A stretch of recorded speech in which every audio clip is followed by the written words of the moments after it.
Hello അസ്സലാമു അലൈക്കും. അപ്പോൾ ഇന്ന് ഞാൻ കാണിക്കുന്നത് നമ്മളെ കോഴിക്കോടുള്ള തട്ടുകടയിലൊക്കെ എല്ലായിടത്തും വാങ്ങിക്കാൻ കിട്ടുന്ന പൊരിച്ച പത്തിരി എന്ന് പറഞ്ഞാൽ ആ ഒരു റെസിപ്പിയാണ് കേട്ടോ. അപ്പോൾ പൊരിച്ച പത്തിരി കാണിക്കാൻ വേണ്ടിയിട്ട് കുറേ ആയിട്ട് എനിക്ക് കമൻസ് വരുന്നുണ്ട്. അപ്പോൾ ഞാൻ അന്നേരമൊക്കെ അങ്ങനെ ഓർത്ത് വെച്ചിരുന്നു, പിന്നെ എൻ്റെ അടുത്ത് മറന്നു കേട്ടത്. ഇപ്പോൾ ഞാൻ കഴിഞ്ഞ ആഴ്ച ഏതോ ഒരു വീഡിയോൻ്റെ അടിയിൽ പിന്നെയും വന്നിട്ടുണ്ട് ഈ ഒരു പൊരിച്ച പത്തിരി കാണിക്കുമെന്ന് വെച്ചിട്ട്. അന്നേരമാണ് എനിക്കിത് പെട്ടെന്ന് ഓർമ്മ ആയത് കേട്ടോ. അപ്പോൾ ഞാൻ ആ ചോദിച്ച എല്ലാവർക്കും വേണ്ടിയിട്ട് ഈ ഒരു വീഡിയോ ഇതാക്കുകയാണ്, എല്ലാവരും കാണുന്നുണ്ടാകുമെന്ന് വിചാരിക്കണേ. അപ്പോൾ ഈ ഒരു പൊരിച്ച പത്തിരിൻ്റെ ഒരു ഇതെന്ന് പറഞ്ഞാൽ ചില ആൾക്കാരുടെ വിചാരം നെയ്പത്തിരിയും ഈ ഒരു പൊരിച്ച പത്തിരിയും സെയിം തന്നെയാണെന്നാണ്. അത് രണ്ടും സെയിം അല്ല കേട്ടോ, രണ്ടും രണ്ടാണ്. രണ്ടിനും ഉപയോഗിക്കുന്ന അരി വ്യത്യാസമുണ്ട്, അതുപോലെ തന്നെ ഇതിൽ ചേർക്കുന്ന ഇൻഗ്രീഡിയൻസും വ്യത്യാസമുണ്ട്, പിന്നെ അത് ഉണ്ടാക്കുന്ന മെത്തേഡും വ്യത്യാസമുണ്ട്. അപ്പോൾ അതുകൊണ്ട് തന്നെ നെയ്പത്തിരി എന്ന് പറയുന്നത് വേറെയാണ്, അതുപോലെ തന്നെ പൊരിച്ച പത്തിരി എന്ന് പറയുന്നത് വേറെയാണ്. അപ്പോൾ ഈ ഒരു പൊരിച്ച പത്തിരി ഉണ്ടാക്കുക പച്ചരിപ്പൊടി ഉപയോഗിച്ചിട്ടാണ്, നെയ്പത്തിരി ഉണ്ടാക്കുക നമ്മൾ പുഴുങ്ങലരി പൊടിയാണ് ഉപയോഗിക്കുക. അതുപോലെ തന്നെ ഇതിൽ ചേർക്കുന്ന ഇൻഗ്രീഡിയൻസിലും മാറ്റമുണ്ട്. അപ്പോൾ ഞാനത് ഉണ്ടാക്കുന്ന സമയത്ത് നിങ്ങൾക്ക് പറഞ്ഞുതരാം കേട്ടോ. അപ്പോൾ നല്ല അടിപൊളിയായിട്ട് തിന്നാൻ പറ്റുന്ന നല്ല എന്താ പറയുക സ്നാക്കായിട്ടും ഉപയോഗിക്കും ഇത്. അതേപോലെ തന്നെ നമുക്ക് ബ്രേക്ക്ഫാസ്റ്റ് ആയിട്ട് നമുക്ക് കറി കൂട്ടിയിട്ട് കഴിക്കാനും പറ്റുന്ന നല്ലൊരു അടിപൊളി സാധനമാണ് ഈ ഒരു പൊരിച്ച പത്തിരി എന്ന് പറയുന്നത്. അപ്പോൾ എന്നും പറയണ പോലെ തന്നെ എൻ്റെ ചാനൽ ആദ്യമായിട്ട് ആരെങ്കിലും കാണുന്നവരുണ്ടെങ്കിൽ സബ്സ്ക്രൈബ് ചെയ്യാനൊന്നും മറന്നു പോകരുത്. അതേപോലെ തന്നെ തൊട്ടടുത്തുള്ള ബെല്ലൈക്കൺ ഒന്ന് ക്ലിക്ക് ചെയ്ത് കൊടുക്കുക. അതിൽ ഓൾ എന്നുള്ള ഓപ്ഷൻ നിൽക്കുകയാണെങ്കിൽ ഞാനിടുന്ന വീഡിയോസൊക്കെ പെട്ടെന്ന് തന്നെ നിങ്ങൾക്ക് കിട്ടുകയും ചെയ്യും കേട്ടോ. അപ്പോൾ നമുക്ക് പെട്ടെന്ന് തന്നെ റെസിപ്പിയിലേക്ക് പോകാം. അപ്പോൾ ഞാൻ വേറെ ചെറിയൊരു ക്വാണ്ടിറ്റിയാണ് ഉണ്ടാക്കി കാണിക്കുന്നത്. അപ്പോൾ നമുക്ക് അടുപ്പത്ത് വെക്കാൻ പറ്റുന്ന ഒരു ചെമ്പ് എടുക്കുക. ഞാനിപ്പോൾ സാധാരണ ഞാനൊരു സുമാർ വയ്ക്കലാണ്, ഇതിപ്പോൾ ഞാൻ നിങ്ങൾക്ക് കാണിച്ചു തരാൻ വേണ്ടിയിട്ട് ഒന്ന് അളന്ന് വയ്ക്കുകയാണ്. ഒരു 1.5 മുതൽ 1.25 കപ്പ് വരെ വെള്ളം ഒഴിച്ച് കൊടുക്കുക. 1 കപ്പ് പൊടിയാണ് ഞാൻ എടുക്കുന്നത്, അരിപ്പൊടി കേട്ടോ, വറുത്ത അരിപ്പൊടിയാണ് എടുക്കുന്നത്, പത്തിരിപ്പൊടി.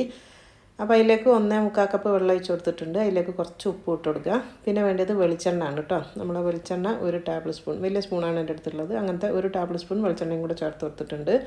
അപ്പോൾ ഒന്ന് സോഫ്റ്റായി കിട്ടാൻ വേണ്ടിയിട്ടാണ്, ആ ഒരു ടേസ്റ്റും വരും വെളിച്ചെണ്ണ വെച്ച് കൊടുത്താൽ. ഇനി ഇത് അടുപ്പിലേക്ക് വെച്ച് കൊടുക്കുക, എന്നിട്ടൊന്ന് തിളപ്പിക്കുക കേട്ടോ, ഒന്ന് തിളയ്ക്കുന്ന വരെ. അപ്പോൾ ഒരു 1.5 മുതൽ 1.25 കപ്പ് വരെ വെള്ളം ഒഴിച്ച് കൊടുക്കുക. 1 കപ്പ് പൊടിക്കാണ്.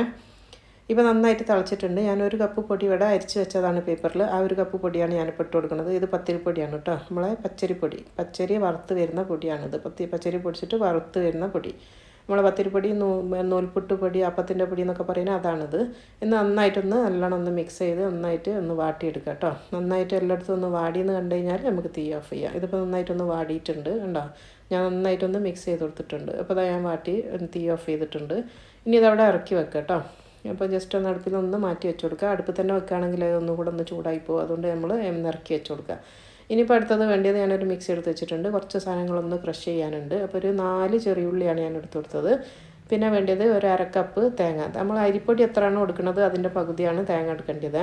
പിന്നെ വേണ്ടത് പെരിഞ്ജീരകമാണ്. അപ്പോൾ ഞാനിവിടെ പെരിഞ്ജീരകമാണ് ഉപയോഗിക്കുന്നത്, കാരണം കോഴിക്കോടത്തെ ആ ഒരു തനതായ ടേസ്റ്റ് കിട്ടാൻ വേണ്ടിയിട്ടാണ്. അവിടെ നമ്മളെ തട്ടുകടയിൽ കിട്ടുന്നത് പെരിഞ്ജീരകമാണ് ചേർക്കുക. ചിലർ ഇതിൽ നല്ല ജീരകം ചേർക്കുന്നത് കാണലുണ്ട് കേട്ടോ, പക്ഷേ ഏറ്റവും പെർഫെക്റ്റ് ആയിട്ട് വരിക നമ്മൾ പെരിഞ്ജീരകം ഇട്ടാലാണ്.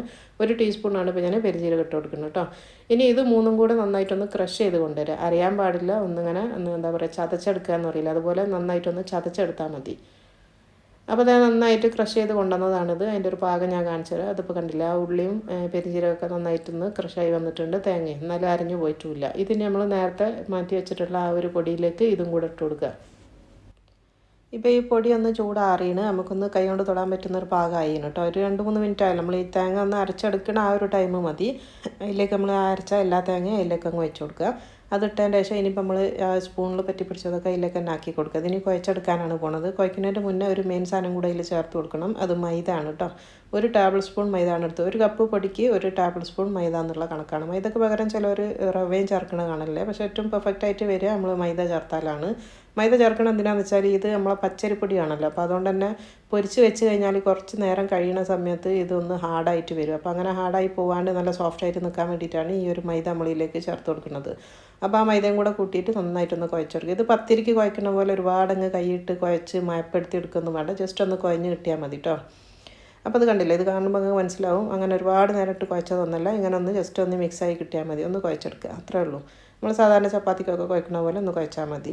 ഇനിയിപ്പോൾ ഇതിലേക്ക് ഒരു ഇൻഗ്രീഡിയൻസ് മെയിനായിട്ട് ചേർക്കേണ്ടത് നമ്മളെ കരിഞ്ജീരകം. നമ്മൾ എന്താ പറയുക, കരിഞ്ജീരകം തന്നെ എല്ലാവർക്കും അറിയാമെന്ന് വിചാരിക്കുന്നത്, അത് 1 ടീസ്പൂണാണ് ഇട്ട് കൊടുക്കുന്നത് കേട്ടോ. അത് നിർബന്ധമാണ് ഇടൽ. അതും കൂടെ ചേർത്തിട്ട് ആ ഒരു കരിഞ്ജീരകം ഇതിൻ്റെ എല്ലാ ഭാഗത്തും എത്താൻ വേണ്ടിയിട്ട് ഒന്നും കൂടെ ഒന്ന് കുഴച്ച് മിക്സാക്കി കൊടുക്കുക. അപ്പോൾ ഞാൻ ആ കരിഞ്ജീരകം നന്നായിട്ട് എല്ലായിടത്തും ഒന്ന് മിക്സ് ആകുന്ന രീതിയിൽ കുഴച്ച് കൊടുത്തിട്ടുണ്ട്. ഇനി അതവിടെ നിൽക്കട്ടെ. അപ്പോൾ റെസ്റ്റ് ചെയ്യാനൊന്നും വെക്കേണ്ടിയൊന്നുമില്ല. പക്ഷേ നമ്മൾ തുറന്ന് വെക്കണ്ട, മൂടി വെക്കുക. എന്നിട്ട് പലയും ഇതൊക്കെ എടുത്ത് വെക്കുക. എണ്ണ ചൂടാൻ വേണ്ടി വെച്ചിട്ടുമുണ്ട്. ഇനിയിപ്പോൾ ഞാൻ ഇതിൽ നിന്ന് ഓരോ ഉരുള എടുത്തിട്ട് ഒന്ന് പരത്താൻ വേണ്ടി പോവുകയാണ് കേട്ടോ. എത്ര വലിപ്പത്തിലുള്ള ഉരുള എടുക്കണം എന്നുള്ളതൊക്കെ നിങ്ങളെ ഇഷ്ടമാണ്. ഇത് വേണമെങ്കിൽ ഒറ്റയടിക്ക് ഒരു കപ്പ് പൊടിയല്ലേ ഉള്ളൂ, ഒരു ഒറ്റ ഉരുളായിട്ട് വേണമെങ്കിൽ പരത്തിയിട്ട് അങ്ങനെയും ചൂടാം. ഞാനിപ്പോൾ അങ്ങനെ ഒന്ന് കുറച്ച് ചെറിയൊരു വലിപ്പത്തിലുള്ളൊരു ഉരുളാണ് ഇപ്പോൾ എടുത്തത്. ഞാനിപ്പോൾ വീഡിയോ ആയതുകൊണ്ട് നിങ്ങൾക്ക് കാണിച്ചു തരാൻ വേണ്ടിയിട്ടാണ് കേട്ടോ. അല്ലെങ്കിൽ ഇത് ഒന്നിച്ച് ഒരു ഉരുളായിട്ട് ഒന്നിച്ച് വലുതാക്കി പരത്തിയിട്ട് വേണമെങ്കിൽ അങ്ങനെയും മുറിച്ചെടുക്കാം. അപ്പോൾ ഞാനൊരു ഉരുള ഒന്ന് നന്നായിട്ട് ഉറ്റിയെടുത്തിട്ടുണ്ട്. ഇതിന് നമുക്കൊന്ന് പരത്തിയെടുക്കണം. പരത്തുമ്പോൾ ഇനി ശ്രദ്ധിക്കേണ്ടത് എന്താണെന്ന് വെച്ചാൽ, ഈ ടെസ്റ്റ് ചെയ്യാൻ വേണ്ടി ഞാൻ എടുക്കുന്ന പൊടി എന്ന് പറയുന്നത് അരിപ്പൊടിയല്ല, ഇത് മൈദപ്പൊടിയാണ് കേട്ടോ. മൈദപ്പൊടിയാണ് ഇട്ട് കൊടുക്കേണ്ടത്. മൈദ ഇട്ടിട്ടാണ് നമ്മളിത് പരത്തിയെടുക്കേണ്ടത്. അപ്പോൾ ഞാൻ കുറച്ച് മൈദ ഇട്ടിട്ട് ഒന്ന് ജസ്റ്റ് ഒന്ന് പരത്തിയെടുക്കുകയാണ്. പിന്നെ എന്ന് പറഞ്ഞാൽ ഭയങ്കര നൈസായി പോകാനും പാടില്ല, എന്നാൽ നല്ല തടിയാവാനും പാടില്ല. ഒരു മീഡിയം തീയിൽ അങ്ങനെ അങ്ങ് എടുക്കണം. ഒരുപാട് തടിയിലാക്കണം കേട്ടോ. കാരണം ഒരുപാട് തടിയിലാക്കുന്ന സമയത്ത് ഇത് വെന്ത് കിട്ടാൻ കുറച്ച് പണിയാണ്. കാരണം ഇത് പച്ചരിപ്പൊടിയാണെന്ന് ഞാൻ പറഞ്ഞല്ലോ. അപ്പോൾ ഞാനൊരു 1/4 ഇഞ്ച് തടിയിലാണ് ഞാൻ പരത്തിയെടുക്കല്. ഈ ഒരു വലുപ്പത്തിലാകുമ്പോൾ നല്ല ടേസ്റ്റുമാണ്, പെട്ടെന്ന് വെന്തും കിട്ടും. അപ്പോൾ ഈ ഒരു വലുപ്പത്തിലുള്ള മൂടി വെച്ചിട്ട് ഞാനിതൊന്ന് മുറിച്ചെടുക്കുകയാണ്. ഇങ്ങനെ പരത്തി കഴിഞ്ഞിട്ട് ജസ്റ്റ് ഒന്ന് മുറിച്ച് കൊടുക്കുക. അപ്പോൾ അത് 2 എണ്ണം ഞാനിപ്പോൾ മുറിച്ചെടുത്തിട്ടുണ്ട്. എന്നിട്ട് ബാക്കി വരുന്നത് ഇതെല്ലാം കൂടെ ഉരുട്ടിയിട്ട് അടുത്ത ഉരുള പിന്നെ നമുക്ക് ഇതേപോലെ പരത്തിയെടുക്കാം. അപ്പോൾ അത് അതിൻ്റെ തടി ഞാൻ കാണിച്ചു തരാം കേട്ടോ. അപ്പോൾ ഇതിൻ്റെ ഒരു തടി കണ്ടില്ല. അപ്പോൾ ഞാൻ ഈ ഒരു 1/4 ഇഞ്ച് വലുപ്പത്തിലേ ഞാൻ എടുക്കലുള്ളൂ. നിങ്ങൾക്ക് 1/2 ഇഞ്ച് വേണമെങ്കിൽ അങ്ങനെ അത്രയും തടി വേണമെങ്കിൽ അങ്ങനെ എടുക്കട്ടോ. പക്ഷേ ഇതാകുമ്പോൾ നല്ലൊരു ടേസ്റ്റാണ്, പെട്ടെന്ന് ആവുകയും ചെയ്യും. പിന്നെ എന്താ പറയുക, വേവാനൊന്നും ഒരുപാട് ടൈം കൊടുക്കില്ല. അപ്പോൾ ഈ ഒരു ഇതിൽ നമ്മൾ ഇതാക്കിയെടുക്കുക. ഇനി പിന്നെ ഇപ്പോൾ ഞാൻ എണ്ണ വെച്ചതെന്ന് പറഞ്ഞല്ലോ, എണ്ണ എന്ന് പറയുന്നത് ഞാൻ വെളിച്ചെണ്ണ ആണ് ഉപയോഗിച്ചത്. വെളിച്ചെണ്ണക്കാണ് ഇത് ഏറ്റവും ടേസ്റ്റ് കേട്ടോ. അപ്പോൾ നല്ലോണം ചൂടായി കഴിഞ്ഞാൽ പിന്നെ ഞങ്ങൾ കാണുന്നുണ്ടാവും, ചെറിയ തീയാക്കി വെക്കണം, തീ കൂടി പോകാൻ പാടില്ല. അതിലാണ് നമ്മളിത് പൊരിച്ചെടുക്കേണ്ടത്. ഇട്ട് കഴിഞ്ഞാൽ പിന്നെ അത് തൊടാനേ പോകരുത്. ഇത് തലേത് പൊന്തി നല്ല ബോൾ പോലെ ആയിട്ട് വരും. അങ്ങനെ എന്താ പറയുക, ബോൾ പോലെ പൊന്തി വരുന്നവരെ ഞങ്ങൾ തൊടരുത്. പൊന്തി വന്നു കഴിഞ്ഞാൽ മാത്രം നമ്മളിതൊന്ന് തിരിച്ചിട്ട് കൊടുക്കുക. അപ്പോഴത്തേക്കൊന്ന് ജസ്റ്റ് ഒന്ന് കളർ മാറുകയും ചെയ്യും. അന്നേരമാണ് നമ്മളിത് തിരിച്ചിട്ട് കൊടുക്കാൻ വേണ്ടി പോകുന്നത് കേട്ടോ. 2, 3, 4 ഒക്കെ ഒന്നിച്ചിട്ടിട്ട് പൊരിച്ചൊക്കെ എടുക്കുക. ഞാനിപ്പോൾ ഇത് നിങ്ങൾക്ക് മനസ്സിലാൻ വേണ്ടിയിട്ടാണ് ആദ്യം ഒന്നിട്ടത്. ഇനിയിപ്പോൾ രണ്ടാമത്തെ ഇട്ട് കൊടുക്കുകയാണ്. ഇതിപ്പം കോരാനായി കേട്ടോ. ആദ്യത്തേത് ഞാനിപ്പോൾ കോരി മാറ്റാൻ വേണ്ടി പോവുകയാണ്. അതിവിടെ റെഡി ആയിരുന്നു. അപ്പോൾ തന്നെ ആദ്യത്തെ ഞാൻ എടുക്കുകയാണ്. ഇതിപ്പോൾ നിങ്ങൾ കണ്ടല്ലോ, നന്നായിട്ട് പൊള്ളിയൊക്കെ വരും. ഒറ്റ പത്തിരി പോലും പൊള്ളാണ്ടൊക്കെ ഒന്നും ചെയ്യൂല കേട്ടോ. നല്ല സോഫ്റ്റായിട്ട് കിട്ടുകയും ചെയ്യും, എല്ലാം നല്ലോണം പൊള്ളി വരികയും ചെയ്യും. അപ്പോൾ ആദ്യത്തേത് ഞാനിപ്പോൾ കോരി മാറ്റാൻ വേണ്ടി പോവുകയാണ്. അപ്പോൾ ഫസ്റ്റത്തെ നമ്മൾ അടിപൊളി പത്തിരി, പൊരിച്ച പത്തിരി ഇവിടെ റെഡി ആയിന്. അത് ഞാനൊരു പ്ലേറ്റിലേക്ക് മാറ്റുകയാണ് കേട്ടോ.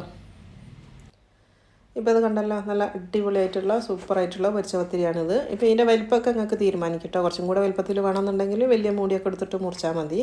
അപ്പോൾ ഇത് ഞാനൊരു മീഡിയം സൈസുള്ള ഒരു ഒത്ത വലിപ്പത്തിലുള്ളൊരു ഇതായിട്ടാണ് ഞാൻ എടുത്തത്. പിന്നെ ഒരു കപ്പ് പൊടിയല്ലേ ഉള്ളൂ, അതിനെക്കൊണ്ട് ഞാൻ മാക്സിമം എണ്ണം കൂട്ടിയിട്ട് പൊരിച്ചെടുത്തതാണ്. ഇപ്പോൾ രണ്ടാമത്തവും കണ്ടോ, നന്നായിട്ട് പൊള്ളി വന്നാണ്. അപ്പോൾ നന്നായിട്ട് പൊള്ളി കഴിഞ്ഞാൽ ഇതൊന്ന് ജസ്റ്റ് ഒന്ന് തിരിച്ചിട്ട് കൊടുക്കുക. അപ്പോൾ തിരിച്ചിട്ടിട്ടു ഇതേപോലെ തന്നെ ജസ്റ്റ് ചെറുതായിട്ടൊന്ന് കളറ് മാറണം. അപ്പോൾ ചെറിയ തീയിലാക്കിയാൽ മതി. അപ്പോൾ അത് പൊരിന നേരം കൊണ്ട് അടുത്ത ഞാൻ അവിടെ പരത്തി വെക്കുകയും ചെയ്തിട്ടുണ്ട്. അങ്ങനെ പരത്തിയാൽ മതി, കുറേ പരത്തി വെക്കണ്ട, അപ്പോൾ ഹാർഡായി പോകും. അപ്പോൾ അതാ രണ്ടാമത്തും ഞാൻ കോരുകയാണ്.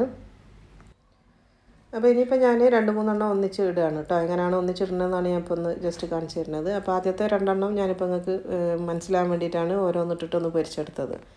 അപ്പോൾ ഇതിന് ഞാനൊന്ന് സ്പീഡാക്കിയിട്ട് കാണിച്ചു തരാം. 2-3 എണ്ണം ഒന്നിച്ച് എങ്ങനെയാണ് ഇട്ടതെന്ന് കേട്ടോ.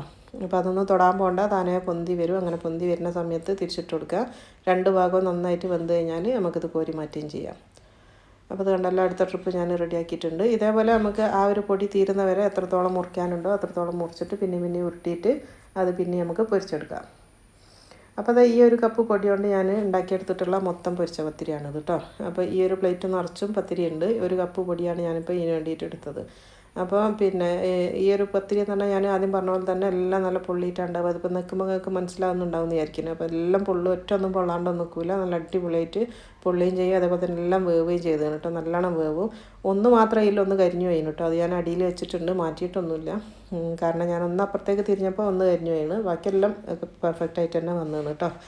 ലാസ്റ്റ് വന്ന ചെറുതുമാണത്. അപ്പോൾ ഞാനിപ്പോൾ ഇതൊന്ന് മുറിച്ച് കാണിച്ചു തരാം. അതിനിപ്പോൾ ചൂടോടുകൂടി മുറിച്ചാലേ അതിൻ്റെ ലെയർ കാണുമെന്നൊക്കെ ഉണ്ടെങ്കിൽ അതൊന്നുമില്ല കേട്ടോ. ഞാൻ ഏറ്റവും അടിയിൽ നിന്ന് ചൂടാറിയ നോക്കിയിട്ട് ഏറ്റവും തണുത്തത് നോക്കിയിട്ട് എടുത്തിട്ട് മുറിച്ചിട്ട് ഞാൻ കാണിച്ചു തരാം കേട്ടോ. അപ്പോൾ ആ ഒരു പൊള്ളിയതൊക്കെ നിങ്ങൾക്ക് മുറിച്ചാൽ കാണാൻ വേണ്ടി പറ്റും.